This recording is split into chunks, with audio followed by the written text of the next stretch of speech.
Man, I just can't believe it got that cold. But it did.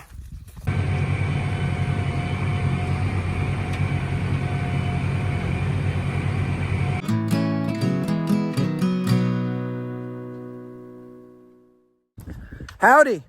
Well, it's time for side dress and nitrogen on the corn. And if you don't remember what that means from previous years, we're just driving right down between the corn rows and we're running a coulter in the ground to make a little slot about 2-3 inches deep. And we're squirting the nitrogen right in that slot. So hopefully it doesn't get away on us before we get a rain. We have been struggling to get any meaningful rain around here. I don't think we've got anything that you could measure for over a month now. The lawns are looking like it's August. The corn's still looking pretty good. The beans still look okay, but it's gonna look ugly here in a week or two if we don't get any real rain, I'm afraid. So this is the magic machine right here, the side dress applicator. And here's what I'm talking about. This is the coulter that rolls along and slices a slot in the ground. The liquid shoots out this nozzle right here. It's perfectly lined up with that coulter, so it shoots the liquid right down in the crack to protect it from escaping before we get enough moisture to make use of it. Okay, let's fire this rig up, get it loaded up with nitrogen, and head out to the field.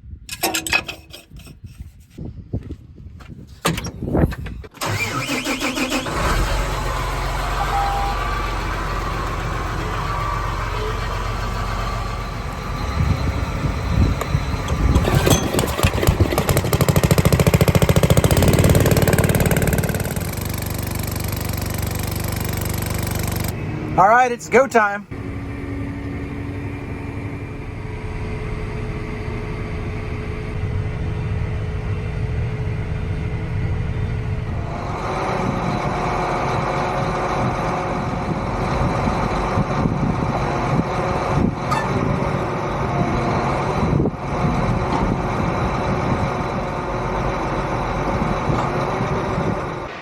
So one mildly annoying situation here is that we don't have enough hydraulic remotes on this tractor to keep all the hoses plugged in all the time. So I have to fold the wings out and then switch the hydraulic hoses to plug in the pump that actually pumps the nitrogen.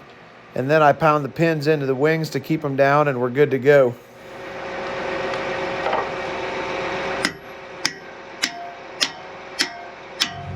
All right, we're cruising along at 9.4 miles an hour. On this particular field, I'm only putting on 16 gallons to the acre, so I can cover a lot of ground in a hurry without having to go back for more. If you look there on that last row, you can actually see the liquid coming out of the nozzle and shooting down in there behind that coulter. It's all happening pretty quick, but you can see it. Well, what have we here? It looks like a little rain cloud, actually. This is pretty exciting. We don't see much of this anymore. If you remember back to when we were planting, it seemed like it almost rained every day. But just like what's happening right now, it didn't really rain enough to accumulate or to get any moisture into the soil, just enough to kind of dirty things up and we'd have to quit. We are in desperate need of some rain, so I'm actually hoping that this knocks me out of the field. I'm hoping that this turns into an inch of rain. That'd be fantastic. Well, it just happened again. That little rain shower just stuck around long enough to get some of that dirt stuck to the tractor hood because the dust was still blowing while it was raining. So obviously didn't get very much moisture out of that one. Well, we got a little more done here, but it looks like there's some rain coming on the radar and it's actually going to settle in and rain for a while. I don't know if it's going to amount to more than a couple tenths of an inch, but I'm going to go ahead and head on up to the bin site there and park it for the night. Because you know, I'd hate to get this thing dirty.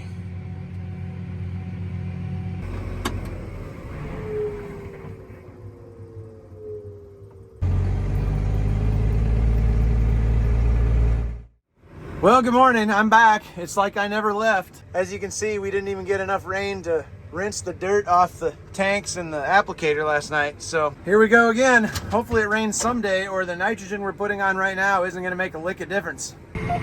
So it ain't even a quarter mile from the bin site driveway to this field drive. So I'm able to avoid having to fold this thing up to get going again this morning. That way I don't have to get out and switch those hoses twice, pound those pins out and pound them back in. So we are putting down 32% UAN for nitrogen and ammonium thiosulfate for sulfur, and it's the exact same percentage blend that we are putting through the planter when we're putting the crop in the ground, but we're only able to put about 15 gallons through the planter per acre. Right now we're putting down 40 gallons, which is the remainder of what this field needs. Some of the other fields don't need as much or need a little more depending on whether they got manure or whether they had beans last year or corn last year. That makes a difference. But we're not able to put this many gallons through the planter, so that's why we're coming back and putting it on with the side dress rig. We're putting it right in between the rows. When we're planting, we're putting that nitrogen right next to the furrow. If you look at this corn, you see how it's starting to look kind of spiky, almost like the top of a pineapple plant. Instead of the leaves just sagging down and covering up the rows, they're kind of rolling up and pointing straight up. This is a symptom of being super dry right now. I'll get out and show you a little closer up down here, but these plants right over here are really, really stressed out from being dry. So looking at this corn right here, it's looking pretty good. But we hit a real sandy spot right here, and look at what it's doing. Now this corn almost looks like it's dead. Now, as bad as this looks, this is actually a good thing that the corn is doing. This is a natural response that the corn has when it's running short on water. It's closing up the leaf so that the sun collecting top side of the leaf is actually shaded and it's not burning through as much water. It's actually just trying to hold on to what it's got right now. It's trying to slow down the growth and slow down the water consumption so that it can preserve what it has until the next rain comes. If we get a big rain tonight, which there is rain in the forecast, this corn will look way different in a couple of days. It'll throw open the doors and hang up the open sign again and go back into business. So this operation is not nearly as sophisticated as the planting operation. I'm using the same controller for the liquid that I use to control the liquid on the planter. Just have it plugged into the side dress applicator instead of the saddle tank valves. But I have to actually manually shut off the 3 sections as I get into the waterway, and as I come out the other end of the waterway, I turn them back on in the reverse order. And as you can see, it stair steps it in and out of the waterway.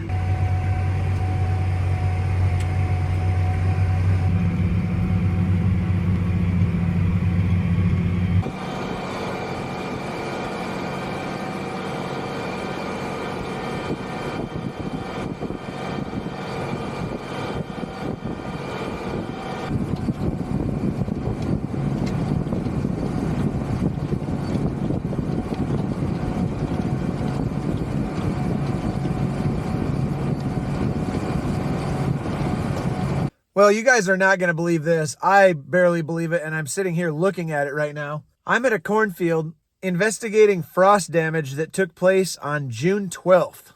Like I said, I wouldn't believe it if I wasn't looking at it right now.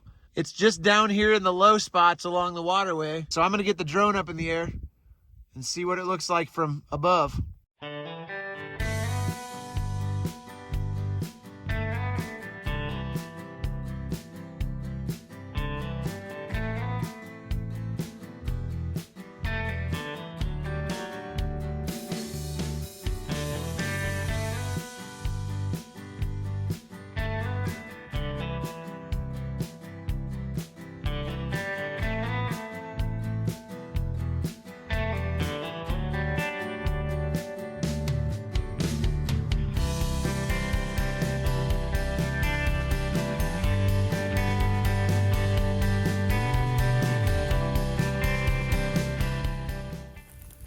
This stuff is pretty crispy. Man, I just can't believe it got that cold. But it did. I mean, this stuff right down here along the waterway really got hammered. Well, I'm just cruising out to the field where we put out our flags for emergence this spring. Just when the corn was coming out of the ground, we came out and put up a flag next to each plant on the day that that plant came up. We did this for 4 days, and we're going to follow the progress of these plants right on through harvest. and see how it turns out. We've done this for 2 or 3 years now.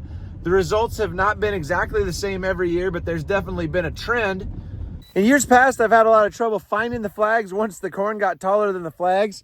So this year, I came down this waterway right to where it tees up with this other waterway, and I walked straight out from the pickup. So hopefully, I should be able to find them without a whole lot of walking around. This corn is getting a little bit stressed out. It's the middle of the day. It doesn't have enough water. So the whole field is starting to curl up now. It's not just the spots that are on light sandy soil.